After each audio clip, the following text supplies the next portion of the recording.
The follow-up question, of course, was how do you think it's going to impact the industry in the days to come? So my concern is for an average translator who has mastered the language, is a good translator, has never seen anything beyond Google Translate right now. How is that person going to? Is that person going to be affected? How is that person going to be affected? Okay, I'll try to cover that in two areas, right? Okay. So one area to me is how is it going to affect? I think this is still early days. I mean, as a translator, I have seen the really good ones, bring in so much more diversity from whatever they may have read. Right. They know what kind of the choice of words to use, all of that. So it's not just about, mapping from one language to another. It's also not about generating new content. There is a lot more context that they will apply, all the time. So this is still, I would say, early days. And if you see AI ML, even till today, and we do this day in and day out, and with many others, we still see that if we want to deliver any project to some business, any corporate or even government, the expectations on quality still demand us to have somebody to proofread, if not completely translate. I think the same will happen even for generative content. That I think the technology is moving in that direction, but it is still many years to go before you can completely rely on the system to be able to do this, no matter what the context of that work to be done is. And I think that is why I still feel that, again, going back to the earlier example of mapping the brain, there is still a lot more that our brains is applying, which the technology has to learn. So I would say this, the second part of this question is where, any AI is as good as the data that it has seen, right? So if it has seen some less data, it is going to have certain, say, blind spots. And now I would say that we need to look at it positively, because then this AI and the previous AI ML mapping is in fact taking away the mundane part of translation job and now expects you to come in where you are needed the most. Where to understand the context, where to understand what should be the choice of words. And that is now, rather than saying, Aaj Somwar hai, you don't need a translator to translate in another language. And I think the hope is that with this, we will be able to build a lot of content. And that I think is a big gap we need to fill, especially for Indian languages. If you see the current versions as is have such less data that these models have seen, that they have these huge blind spots right now. So I would say in a sort of a business scenario, when you have real projects that we are all working on, it is only going to be like a co-pilot who you can say that, okay, let me try if this works. It might save me some time. It will start with that. And I think we are with the same stage even for our AI ML, right? So this will become an additional thing on that. That's how I look at it. That it will take a long time. And even if it does to a greater extent, there are still areas for which a human brain has to be applied with all the other nuances and then complete the project. I'm going to come to you, Vidushi, but just one quick question for you. Comment on what he just said. We come from a pretty traditional translation industry, and I know for a fact that a lot of people translated just because they could. And I think what I take from what you just said is, if anything, technology has raised the entry barrier to a level where any Tom, Dick and Harry cannot get up and say that I can translate, because machines are already doing a better job than them, which in a sense is good for the health of the industry. So it means the quality has gone up already. But how do you see this impacting the business, impacting the translators that you work with? So I'll split this question into two parts. One is from the translation professionals. or I would say the translators as individuals, and the other from the perspective of the companies like us who have been offering translation services. So, in my journey of last 3 decades in the translation industry, so I've seen translators adopt technologies. So I've seen people translating handwritten materials and then us typing it out and then sending it back to them to proofread and all that. So from those days to today, most of the translators use technologies to help them do their QA, to help them translate more for less effort. So translators have evolved. They have adopted technologies, and I think that's been one of the very unique abilities of translators. Unlike many other professionals, they have not been able to adapt to changing scenarios. So that's a very positive thing from a translator's perspective. And I think even for, to be honest, I think most of the translators are aware of the technologies like AI, or they have been using these technologies for quite some time. So they are aware of the potentials.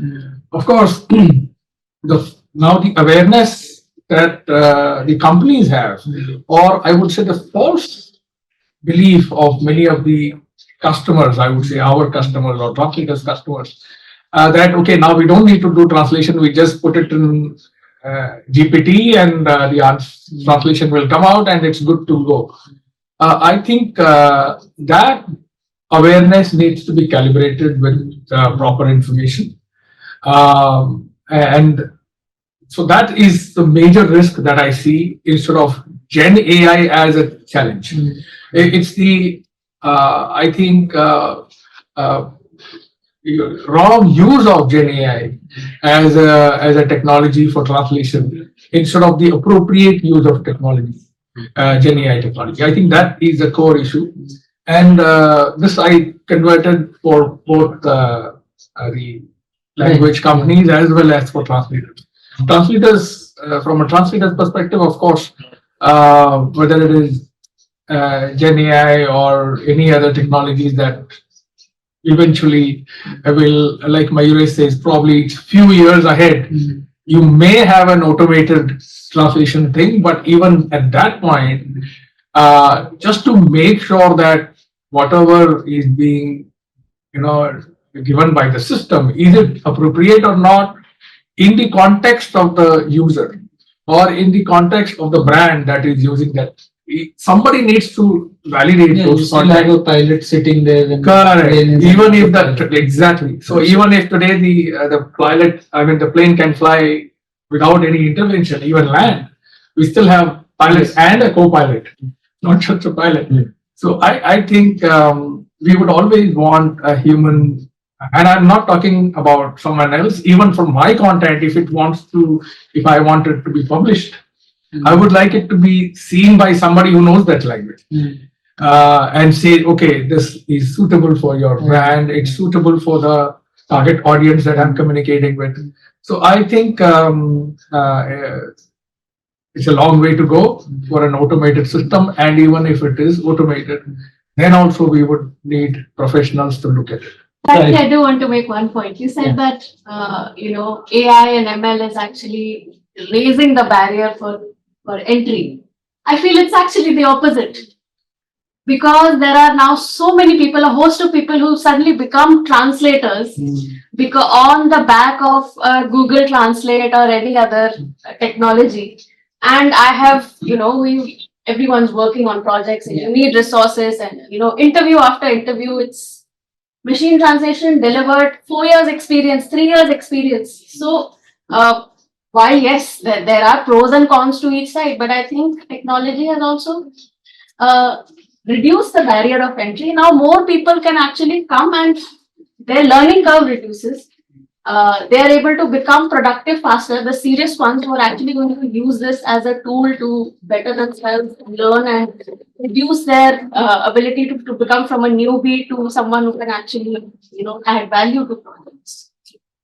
I don't disagree with you, but I think what I've seen is, and I get your point in the sense, it's so easy today. You give me something to translate, I put it through DeepL. Double-edged sword. Yeah. So there are But- pros and there are cons. Yeah, but the point is, I need to have the level to see through what the machine has produced and actually Absolutely. spot the mistake. So if Absolutely. I'm not as good as the machine, my bluff is only going to be called sooner rather than later. Absolutely. So, yeah, in that sense, you can enter, but you can't stay. You can't sustain if Only you can't see quality through stays. the. Yeah.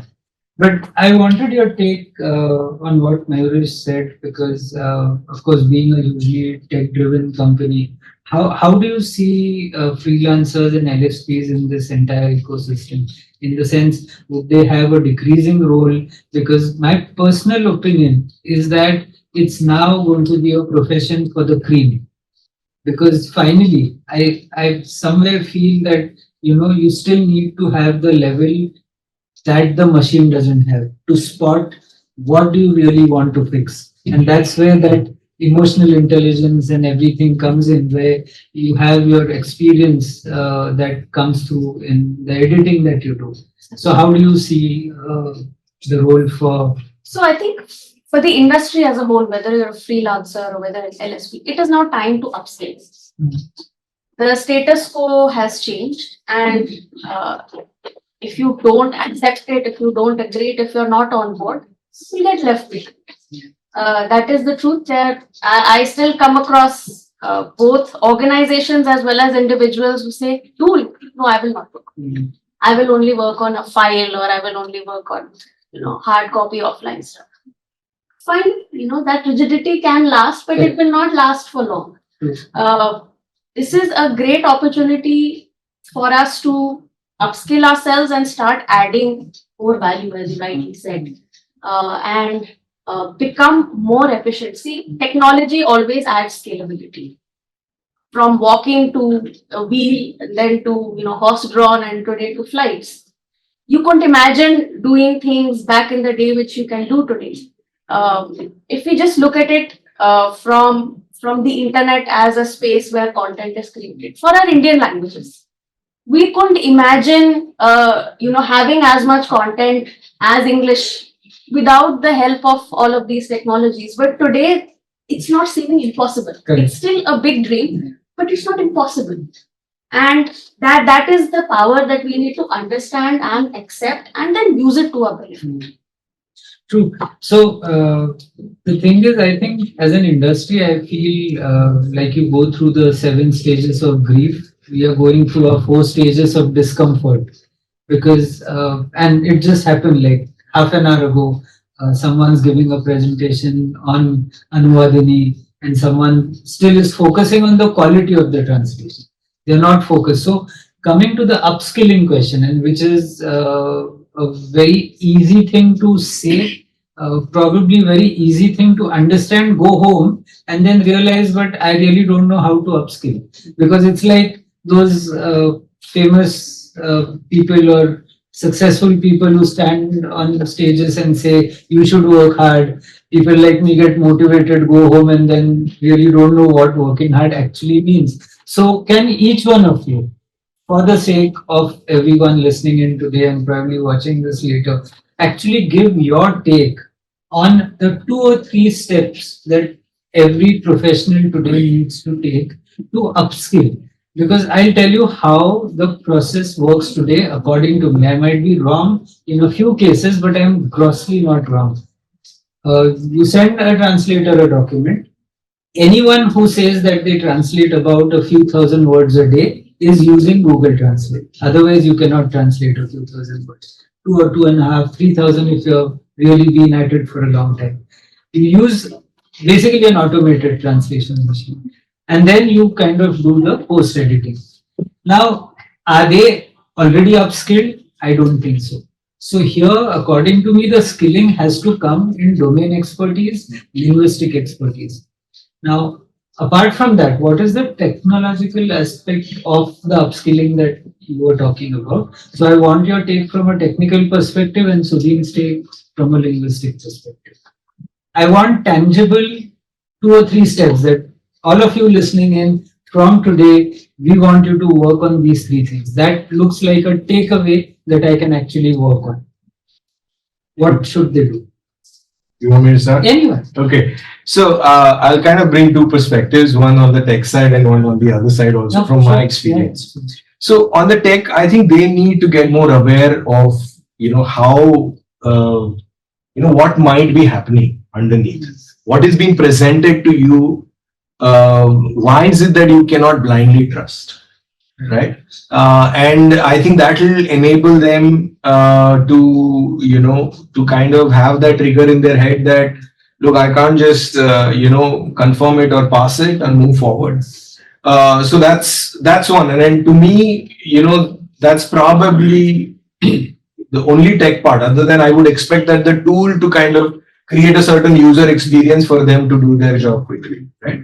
Coming back to the second and sort of the large part of what they should be doing, I think there is no, every time you see a sentence, there is no set process. So we cannot look at this job as an engineer's job. It is more of a artist's work, right? Because there's so many nuances to it.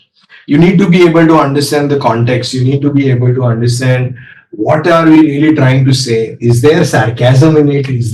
There's so many other facets of the language, right? So, and I think that is, to me, the good translators I have seen are great readers. They read everything. They understand to be able to, maybe this is the right place to use this word, right?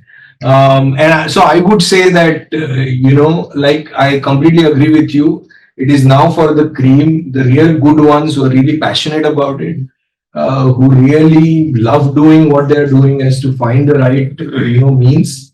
It is, I think, time for them, and the technology is for them to help. And I'll just make one more comment, in line with what Vidushi was saying about scale, right? And I think, see, especially for Indian languages, I think we really need to get to a certain scale. We've not been able to offer. If you see, even in the television industry, even the news industry, they have offered language specific channels, and they have, now they're making so much of advertising revenue.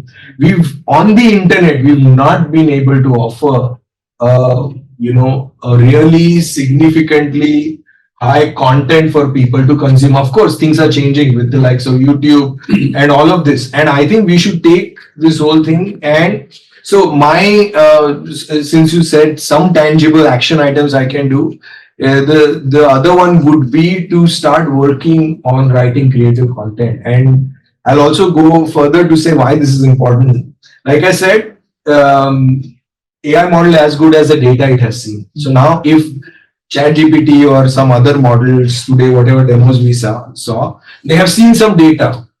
But languages evolve, new idioms come, through colloquial conversations.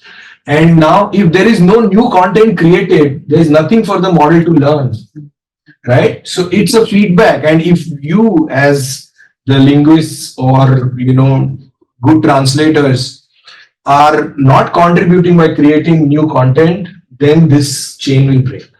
So it's equally important to be able to feed newer data, is to keep on writing. So I would also say that other than your projects, right, that kind of gives you, or you're exercising those skills underneath. Well, I think first would be accept that, whatever technology is here, MT is here, CAD tools are here, QA tools are here. There is a project management tools. There is a host of technology that is available to both freelancers and LSPs today. Website localization tools, app localization tools, all of that is there. Text to speech, voice technologies. Accept that. Try all of that with an open mind, without saying that I am seeing it as a competition. See it with an open view of, okay, this is here to help me enhance my skills. And like you said, every model is different. You may be working on different models. Try to identify which of these 2 tools that you may use personally may work, something may work very well for legal, other for medical, another for financial. Maybe you can mix and match and use for different projects, and you will find yourself, okay, this is making my work easier. I'm being more productive. And whichever tool that you're using, don't just see that, okay, I have 10 sentences. I need to just fix them and send them. There are tons of features that any tool provides. But we don't take the time to actually explore and understand and use them for our benefit. Those features are created for our benefit, to make our quality better, to make us speak better, to make us more consistent and making use the same terminologies, getting better context to what we are translating. Explore and use instead of shun. This would be the crux of it. Sudeep? So, couple of things that comes to my mind is, so I'll be taking the perspective as a company that I founded about 3 decades ago.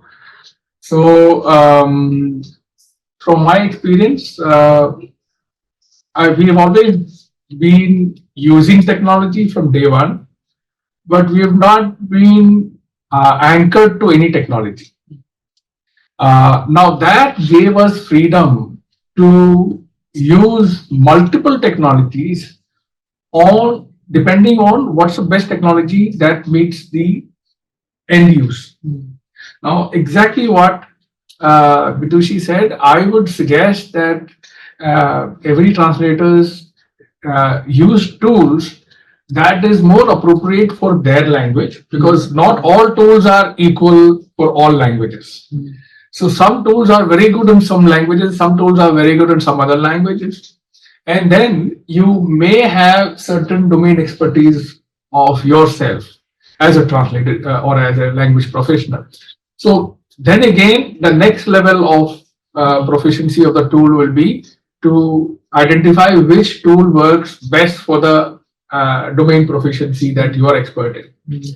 And I think the combination of these two will happen once the translators start experimenting with the tool. And that's very critical. So every translators need to first experiment, and like Vitushi said, be open about it to testing tools. And I can say from my experience in the company that we've been conducting a lot of training sessions for translators on various tools, including Graveries, including Process 9. So we have not only Indian but also international tools. And that helps the translators get an overview of what's working, how it's working. And we are happy to do that. So, and I think we conduct almost 1 or 2 translation workshops every month. So these workshops are very, very critical for freelance translators to come and join and experience it.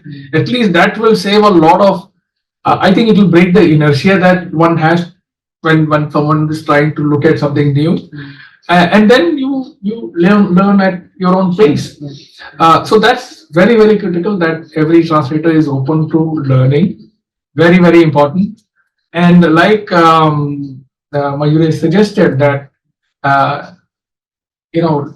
I've seen in my experience that translators are by nature very artistic. And I think that's the reason why they have gone into translation as a profession, because they love the language, they like that language, or they like reading in that language. And being artistic, they are generally away from technology, because that's a non-artistic activity. But I think here now things have changed. The Gen AI is probably very artistic. You may have to temper it down and control the flow of the languages, but it is very interesting to work with Gen AI. And I'm sure even if you're not a translator, put something there and the content that it throws at you, you'll be surprised that probably it's better than you writing the whole content out and then you editing it. And so I think this is very important for translators to really look at technologies, adopt technologies. And if you ask me what's the 2 things that they must do, try out all the technologies. And it's not very difficult to try these technologies. You just go and reach out, and I'm sure you'll find workshops happening day in, day out. And then, of course, like Mayuri suggested, keep writing, keep reading in the language and domain that you are working in. And most important, be a member of some association, which kind of like CITLoB is an association that's purely focused on the industry.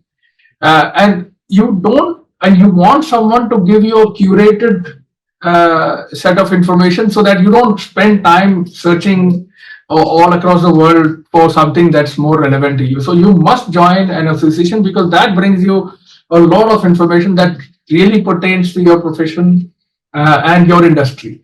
So I think that these are a couple of things that I was actually going to add that point. There is one more plugin that I would like to Please. make. When you're trying out technologies, guys, please give preference to Indian made tools and tech. And trust me, if you guys have valuable feedback to give to actually improve the tool, we are the guys who will actually take your feedback and implement it and make that tool more usable for you as opposed to anything international. And to add to that, very good. For Indian languages, no tool works better than Indian. That I have. This is my experience of having worked with all the international tools practically and most of the Indian tools. I think the Indian tools beat any international tool in our industry. So, in fact, within the CITLoB community and in this room itself, you have three people who have created such kind of tools, and two are not here, but they're still part of the industry. I think one thing that I might want to add from my side after you've of course heard what all the panelists have to say, I think it's about time that we stop hiding the fact that we are using machine translation. It's also high time we do not use any free machine translation services unless good ones are free for a reason. But I think it's very important that machine translation systems should be incorporated in our workflows. We should advertise the benefits that our customers are going to get by using our service, which is tech enabled. So I think that's the distance that we have to cover, apart from all the other things that you heard, and which I completely agree with, that you need some amount of upskilling, and if that upskilling doesn't happen, I think that is the time when we really should fear being replaced. If we are upskilling, I'm pretty sure the amount of content that's going to be generated and the amount of language services that are going to be required are going to be so enormous that even 2 or 3 times the number of people that we currently have in the industry will still not be sufficient. So I don't think people being replaced is a real problem. I think the real problem is for people to be replaced if they are not good enough. So that journey of becoming good enough in the day and age of machines is, I think, the journey that we need to start. Because we are at that stage, and you did mention this, and of course I'm playing like a dual role. I'm also representing FICCI, I'm also representing CITLoB, I'm also representing the community at large. But can each one of you give us a your take on the role that associations can play here? Oftentimes we have seen that members usually say that, but what's in it for me? As in, I'm not getting that much benefit. I don't disagree with them. Although somewhere I also feel that when something is at a very nascent stage, you have to think more about what you can give than what you can get. But then if you're trying to make ends meet, I'm pretty sure you don't think that way, and I don't judge people for doing that. But what can associations do to upskill people, and what can, more importantly, associations do to create that, to bridge that trust deficit, where that feeling that I'm not getting something, which is why in every session that I moderate, I try to almost grill the panel and bring out at least a couple of actionable issues that, I should be able to listen to this, go back and say that I heard this today and I'm at least going to try this. So in that sense, your actionable advice for associations. You're part of two, I'm part of one, secretly supporting yours. So we are all basically part of the same community, but still, ladies first. Wonderful. So there was this lovely show that had come on the OTT on Harshad Mehta. Right. There's one episode in which he's talking about that ek ek karke anek chiriya video and message. That's the biggest thing that an association provides. When you are together, you are far more powerful. You are, and you can do more. You can demand more. You get a voice. You can be heard. You can sit across a table against policy makers, decision makers, and ask for things. More. What is what we all may have heard of NASCOM. What is NASCOM? It's an association body, and today it has a seat at the table with the government. It can help shape policies. It is helping the industry get financial support. Better loans, better subsidies, so much export support. Why have they been able to do that? Because they came together and they created that cloud. So that is one thing that can really happen with this. Secondly, if I put the hat of CITLoB to talk about women and localization, what are we doing? We're providing a safe space for you to network, meet people from exactly what you do, share notes, learn, teach, be mentored and also mentor, and also from people related to what you do. So you get a larger perspective of what's happening. You get upskilled, you network. Networking can not just give you mentorship, it can give you more business, it can give you your next job, it can give you your next project. Lot of skill development available. CITLoB hosts so many sessions where knowledge is being shared. So does women in localization, whether it is in tools, whether it is how technology is going to impact, whether it is learning about a new way of doing something, whether it is workshops. So there is, one can go on and on as to the benefits of associations, and a lot of these are either free or almost free. So it doesn't take much to join. Everything is not going to be useful for you, but there'll be something for everybody. Absolutely. So be part of it, stay aware, pick what you can find, contribute where you can. Contribution, as you said, is very important, especially in the nascent stages.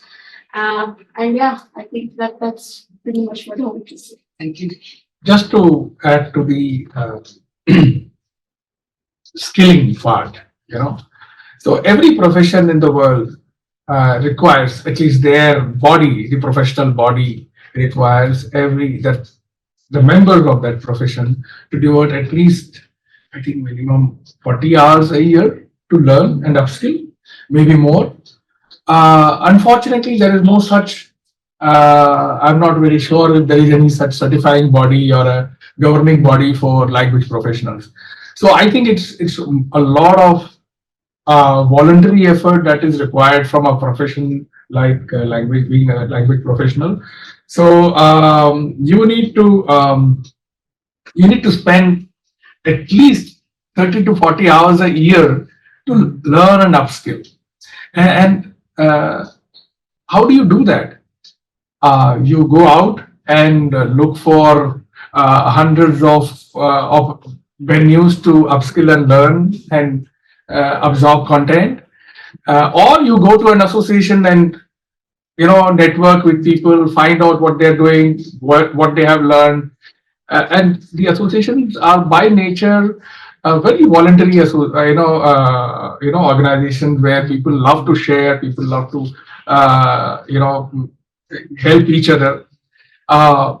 May not be pure business that comes immediately out of it, but you get to upskill 30-40 hours of your annual learning curve. And I think that's the best thing that the association brings. And that's very, very important if you're any profession. If you're in any profession.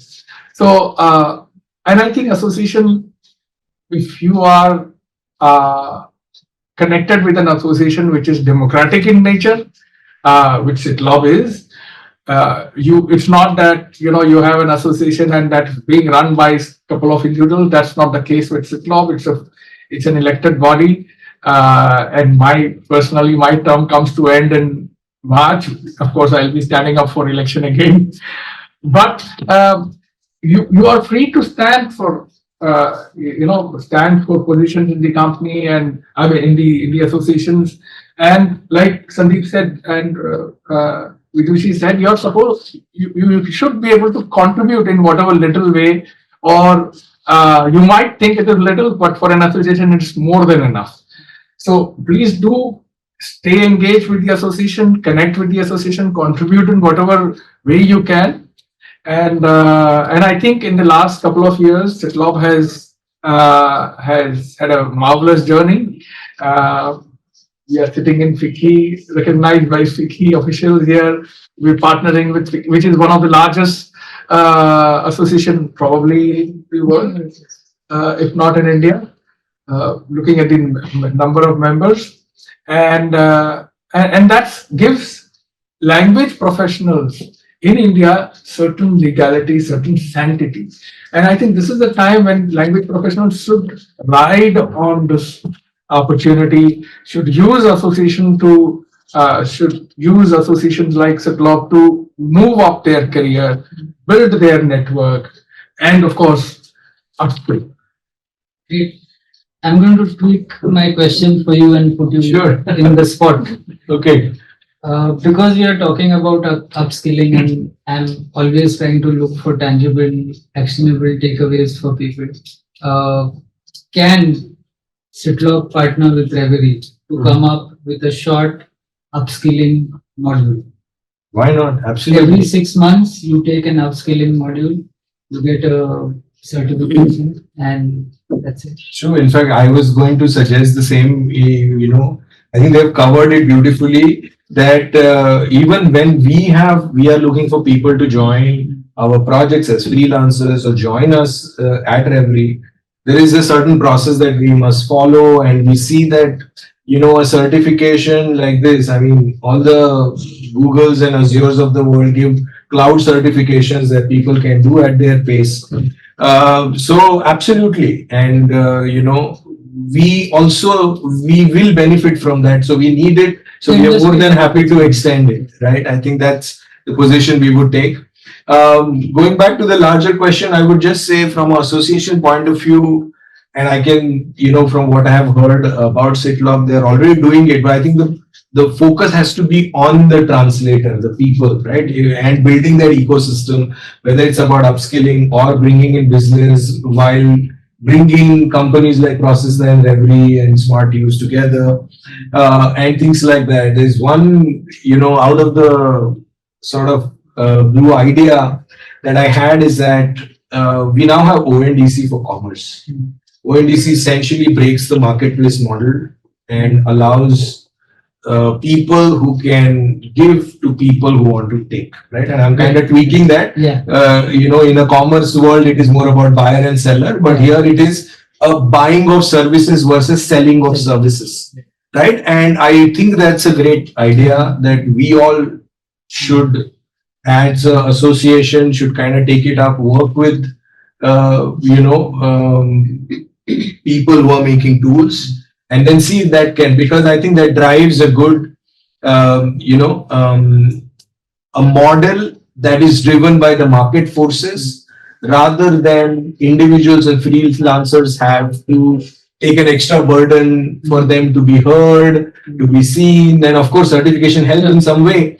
But I think that's a very interesting model that we are employing, and this industry could also benefit from that. So I don't know, that's an idea that could be considered, would be my one other specific suggestion. Thank you so much. And of course, thank you so much, Mr. Rudra, for this handling this session meticulously, especially having with the focus that we need to provide some inputs to the people who are listening to us. And as FICCI, I've already got the inputs, like we need to be not just, tech savvy, we need to artistic. We need to be artistic as a freelancer. And the power of generative AI is to be transformational rather than just what we have built already. we need to do it again and again in order to become an expert. And like my ma'am said that we need to explore each and every device or, the technology which is available outside. So, and like sir mentioned, there are always ways to do things. It's not just that we are telling all of you to win the world outside, which is right there in the generative AI, all the technological spheres. It is very hard to understand by the layman because I'm already coming from a layman's perspective. I'm not an engineer, but this discussion has been really fruitful for me. And of course, like everyone in the panel mentioned, it's very important to join the associations. And like FICCI, ILIA has been working tremendously in this field for the last many years since 2017. You all are welcome to join us. And again, thank you so much, everyone, for the wonderful session. Thank you, audience, for joining us.